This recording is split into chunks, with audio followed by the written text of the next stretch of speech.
submission, but great match there. Dunham! Nice job.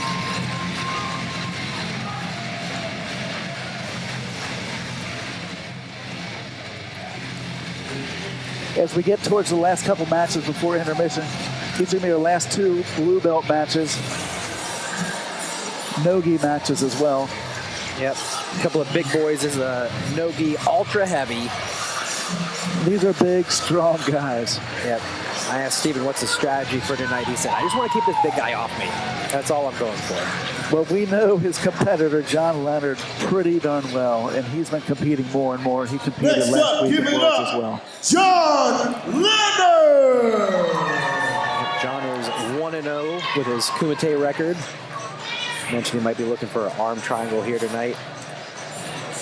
I did ask him if it throws him off at all going up against somebody who's a little bit bigger than him, because you know he's usually the biggest guy in the gym. You know, you don't get a lot of competitors to roll in to get that feel. But he said, you know what, I can deal with it. He has no fear in him. John is just a beast to roll against. He does some non-traditional things. He's a blue belt, but very non-traditional with his style. He'll just use brute force sometimes and throw you around, and you don't realize you don't have too much option. Oh, he's got in on the body lock. He's trying to dig the second underhook. I don't know that the ref is going to stop any of these guys from rolling off the side there. Well, thank God one of them is going to back on the mat, so we don't have to worry about that. Yeah, exactly. Steven did a good job of bracing himself, keeping him from going off the side there. John looking to work a double underhook, though, here. He's already in side body. He loves to set up a head in an arm in triangle from that position. Yeah, you know, from this side body position, I don't know that there's anything more dominant than a double underhook from here. Like, once you start, as long as he doesn't get too excited. Okay, so he's got put back in half guard, but he still has the double underhook. Right. So he's still going to be able to continue to leverage this upper body control to his advantage. And honestly, with Steven, like, bringing the hands up that high, he's back into a traditional crossface underhook. When I'm going against a bigger, stronger guy like this, I like to keep my elbows in here too. I think from Steven's perspective, if he can get that elbow in, and he's fighting for it right here, you know, he might be able to reposition. I mean, I would say it's an absolute priority that he has to get that elbow back inside. Yeah. You can't let that thing get jacked up over your head or you're in a lot of trouble. John doing a fantastic job with his chest-to-chest connection here. Stephen, a lot of pressure. Look at that. We've got a topside butterfly hook.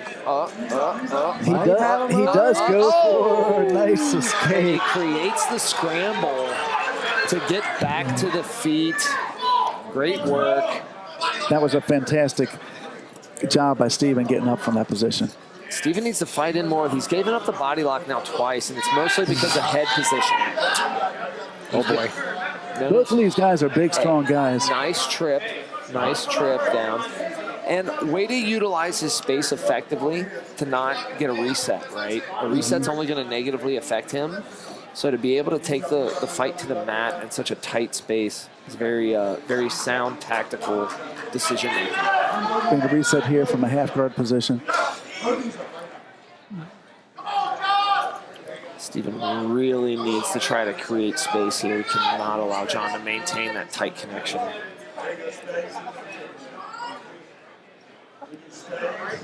Yeah. I mean, he's got that arm. I would keep that. If Steven can keep his right hand in John's bicep, right, he can really see now. He doesn't, and now it's a crossface, right? Yep.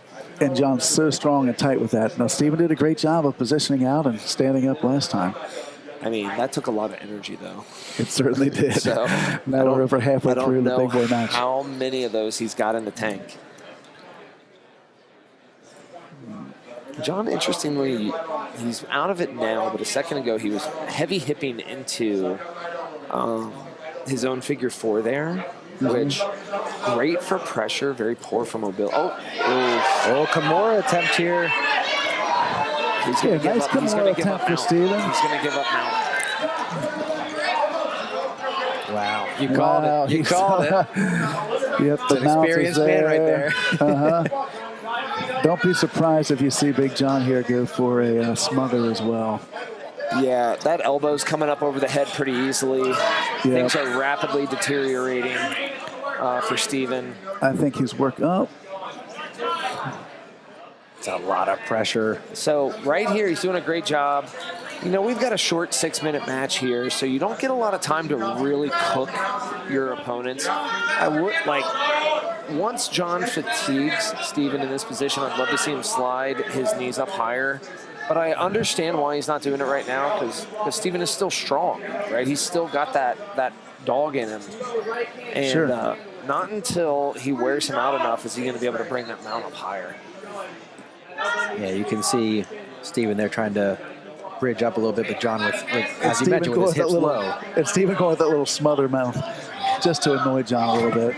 Yeah, and you know, in a 6-minute match with guys that are this strong and this powerful, you know, he's got to do what's right. And flying up there and trying to do a silly submission, not tactically advisable. Yep. No doubt. Yeah, good composure, but we do have just a minute left here. Yeah, John keeps fighting for these arm and triangles. And there's some, when you're a big, strong guy like him, he does submit. He had a couple submissions last week, I believe, at Worlds with that arm and triangle. But possibly switching up here, maybe looking for an Ezekiel. I think he's looking at a smother potentially right now. Even coming higher on the mount could be successful if he can look for an arm bar or a triangle. Absolutely. I think all of his submissions are going to require him to bring his hips up a little bit. And, you know, Steven on bottom is just looking too strong for me at the moment to really risk coming up high. Yep. He comes up, he gets rolled. And granted, there's only 15 seconds left at this point. But here's a possible mother's milk. John's smother still looking here. strong. Yeah. As always. Yeah. Push him out 3 seconds. That'll do it. Yep. Solid match. That was great control. John, Sort of a flip of the last match there. John was able to control and keep position, but at the same time, Steven did a great job fending off some really tough submission attempts there. yeah, absolutely. I think where the match was critically won was on the feet, right? John did a great job getting to position from the feet. And from there, like, he just ran his advantage throughout the whole match. He got to those body locks from the feet, got his takedowns, and then ran his top position. I know that's right. Anybody you want to shout out to? No disrespect to Steven. Steven had a hell of a match. John. Happy anniversary to the Wild!